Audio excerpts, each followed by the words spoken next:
We'll now move on to Elis's 2030 climate targets with Claire, the CSR director of Elis. So Claire, could you tell us if the circularity business model of Elis has any clear benefits in terms of climate? Yes, indeed it has. We believe that circularity is actually a fantastic way to tackle some of the climate and current environmental challenge we are all facing today. When you look at some of the most important associations that are working on circularity, like the Ellen MacArthur Foundation, they are actually stating that we need to have circular business model to be able to reach net zero on the longer term. They're also explaining that if our current economy is moving towards a more circular one, it will mean about 10 billion tons of CO2 that will be avoided. It's about 20% of the global CO2 emissions, so it's like fantastic. When we think about Elis, and Xavier was just talking about it before with our renting model, where we prefer to rent the product rather than sell it, it's when we are keeping the product in use because we are repairing it, we are refurbishing it, we are reusing it also internally.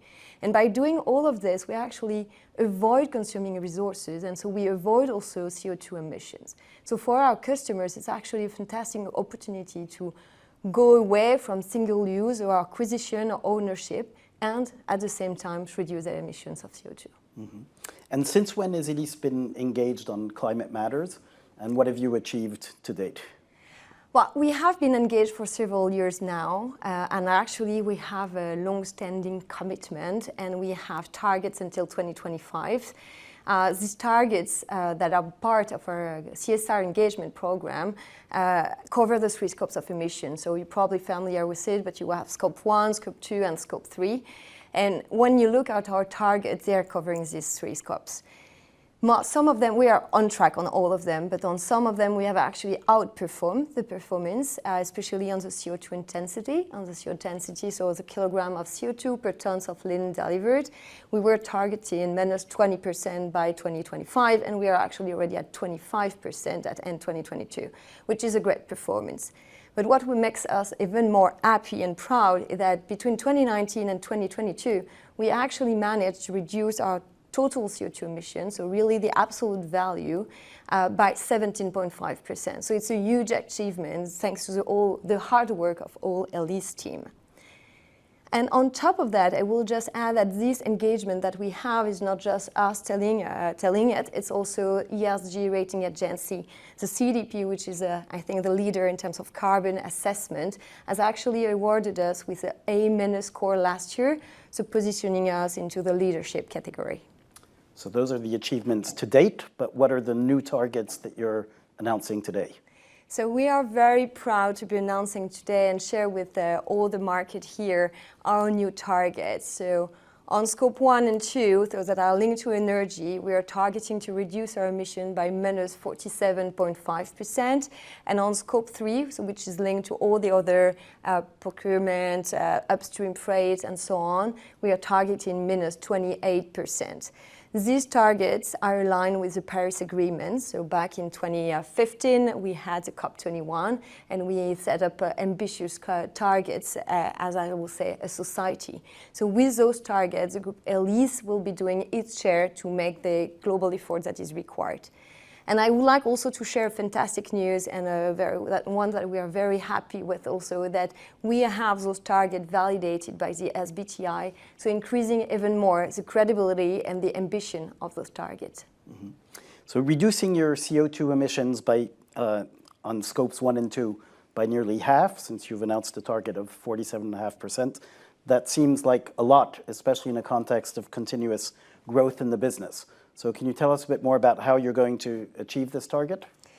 Yeah, so indeed it's going to be a challenge, but we're convinced that our plan is really pragmatic as well. So on scope 1, for 47.5%, we have 3 main levers. First one will be about efficiency and in the operation, so energy efficiency. We are an industrial company. We are providing service, as was saying Xavier, but we have behind industrial tools, industrial facility, and so efficiencies are really at the heart of what we are doing. The second lever will be decarbonization of the energy, so transitioning to more alternative energies, either by producing on-site, but also by procuring it. And the last pillar will be about the logistic fleet, so working either on energy efficiency, but also in terms of transitioning the fleet to electric or biofuel.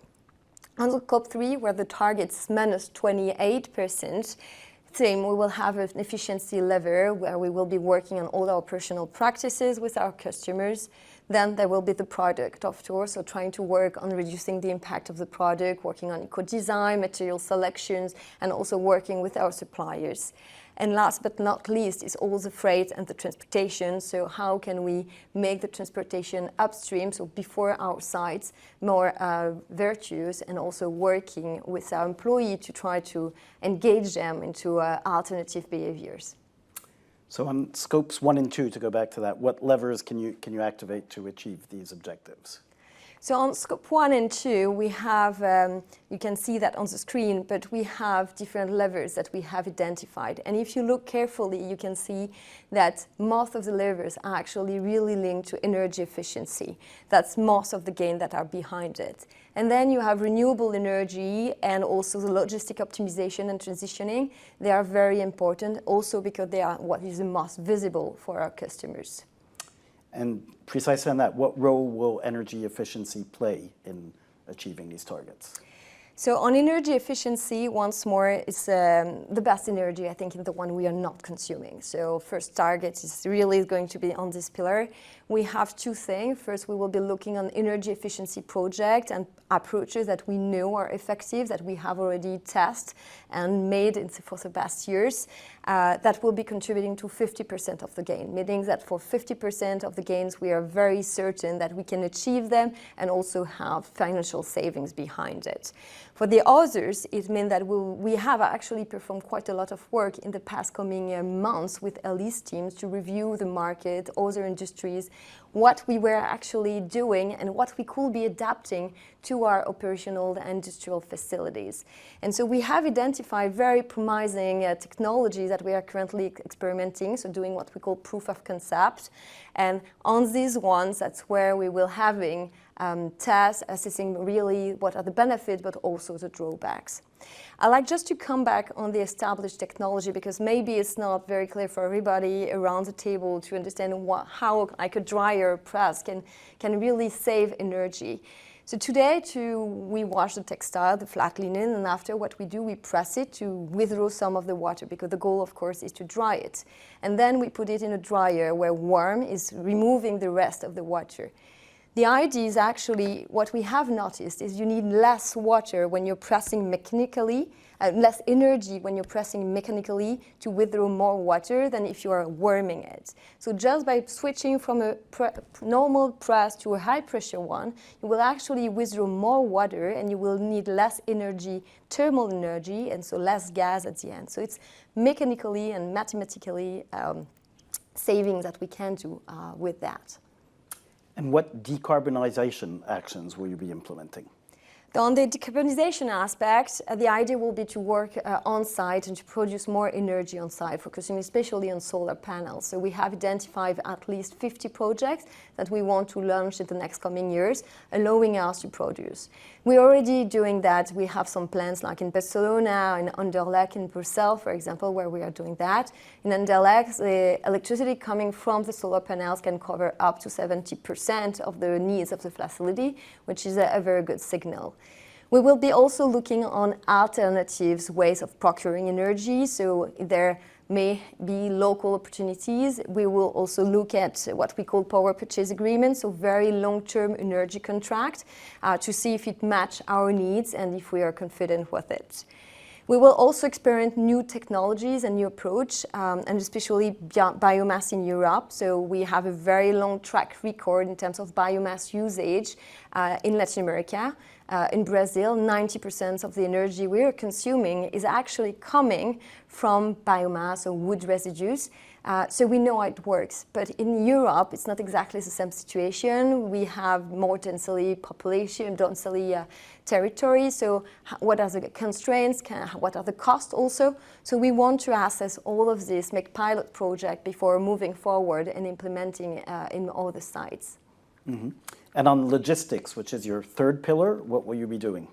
So on logistics, we'll build on what we have already, but we go to the next level. So we are developing right now a tool called GLAD, Global Logistic Assistant for Deliveries, and we'll be expanding it even more. This tool is actually really helping us to optimize even further the routes, the loads, the type of service we are delivering. And on top of that, is providing more comfort to the driver, plus eco-driving tips. We will be also working on eco-driving reinforcements with like speed limit, for example, or with also systematic tire checks, so things that we can do more frequently, let's say. The second point is about transitioning the fleet, and it's very important. We will be transitioning more vehicles, and we are targeting to at least have 1,000 electric vehicles by 2030 that we have transitioned. We'll be also working, of course, on biofuel. And keeping a little bit with what we have been doing in the past year, we will be continuing to experiment new type of technologies for EV truck, where we know EV trucks is very challenging to transition.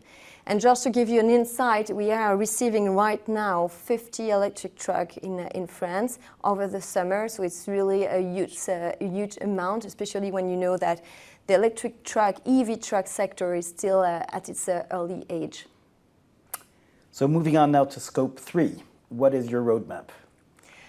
So on scope 3, once more the target is minus 28%, and we have three main levers, as I was saying before: the operational practices, especially focusing on linen management, reducing the impact of the product, and also reducing the freight impact and the employee commuting, trying to support them in alternative behaviors. So you mentioned optimizing operational practices. What do you mean by that, especially on linen management? So on this part, we have three main levers, let's say. One of them will be to partner with our customers, but also the user of the product. So the consumers, the users, it could be like a patient, could be a visitor, it could be an employee. So the idea will be to focus on reducing the loss of the product. Why is that? It's because each time we have a loss of product, we need to replace it. We need making a new one. And so if we are making a new one, it makes new CO2 emissions. So we'll be working on that to try to decrease that part. It could be really significant. We have made a study in the UK within the healthcare sector, and when we look at the flat linen, it actually can cover 190,000 tennis courts, the loss of textile we have during 1 year. So it's really huge. So what we want and what we are doing, for example, in the UK, is we are working with our customers to try to assess what are the root causes, why are we losing textile, and try to find the right solution to kind of manage that gap. So the idea will be to work like that with many of our customers, both working on full traceability solution that we have already, but also this kind of reward scheme, and try to gamify also that to reduce the loss of textile. The second part will be about something that is very close to our DNA, which is built on reuse. So increase the reuse, really, of our products, so across geographies, across different sites, either because we are pushing more pooling, but because also we're improving our textile management best practices, and also because we want to repair more. We have in Latvia today a site that is dedicated to repairing mats, and the idea will be to double its capacities in the next coming years. So really working on this reuse part. Then we also have, and we don't really like that, but some single-use aspect, plastic packaging. And so the idea will really be working with the customer to better understand why do we still have plastic packaging, single-use plastic packaging. Is it because of hygiene concern? Is it because of regulation? Is it because of cultural behavior? And what can be the alternative solution based on reusable ones that we can offer? And typically, we have done that for clean room and launched 2 years ago a product called Kangaroo, which is removing the plastic and making the product in itself without it. So it's very good, good part. And last but not least of the levers for this part will be about the scope 3, about linked to the energy. So we were saying before that we want to reduce our global energy consumption, so that will automatically work on scope 1 and 2. But also in scope 3, you have all the upstream of the energy, so all the emissions that are above and before it's used in our sites. And so if we decrease that, it means also we will automatically decrease here. So by working with the suppliers, we will be able to really understand how we can have savings and gains here and there. And regarding your own products, what can you do to reduce their environmental impact? So on our own products, so we will be working on different parts. First, working with our suppliers. We want to have to reduce the impact of our product along the value chain. So the idea will really to be working with them to understand where we can have impact. Is it by driving energy efficiency in their operation or decarbonization as well? The second part will be about the environmental footprint really of the product, so by eco-designing it more, but also about thinking about alternative fibers, for example. We are extending right now our ranges. We have actually a facility range made of alternative recycled plastic, and so we are extending and adding new products this year on that range. Similarly, one of our biggest collection, called the Motion collection, is going to be switched, and it's going to be launched in the next coming months, but it's going to be switched toward recycled plastic, cotton, and for some having organic cotton. And we're also having a little tiny project, let's say pilot project, with our really the textile, working on the closing the loop, so made from workwear to workwear, so basically making workwear product out of our old discarded workwear. So it's a really significant part and scheme. When you know that globally 1% of the textile are recycled today at least we recycle 70%, so we are very proud of that, but garments is still very tricky. So being able to, even on a limited scale, to recycle and make a new garment off of it is really a fantastic challenge. So we'll see in the future if we can make it even bigger, but at least it's what we are working on right now. And what are you doing on the transportation front to reduce your CO2 emissions? So on the transportation, so we'll be working also with our freight partners to try to see what could be the alternative. Is it intermodal, it's alternative vehicles, and try to see how we can really decrease the impact. For our employees and encouraging them to change their behavior for coming to work, we will be working on different schemes. We also try to explain them what are the different options and also the impact of the different options. Try also to engage them in the démarche and think about it. So we see that overall this is a very thorough and structured plan. What are the key takeaways? So I think the key takeaways are these SBTi targets, these climate targets, are basically just a natural next step for this in terms of CSR strategy. We're also confident that this plan is ambitious, but it's pragmatic, it's feasible. We have prioritized energy efficiency actions that are bringing both operational benefits but also financial savings, and that are actually allowing us to remain into the financial guidelines we have provided to the market. This plan is also going to be a stronger opportunity and a strong source of engagement and pride for all employees. It will bring differentiation for Elis on the market and also make us as like a trusted and engaged partner for our customers. So we're also very confident that it will bring profitable growth on the long term. Claire, thank you very much for this wide-ranging presentation. Elis, circular services at work.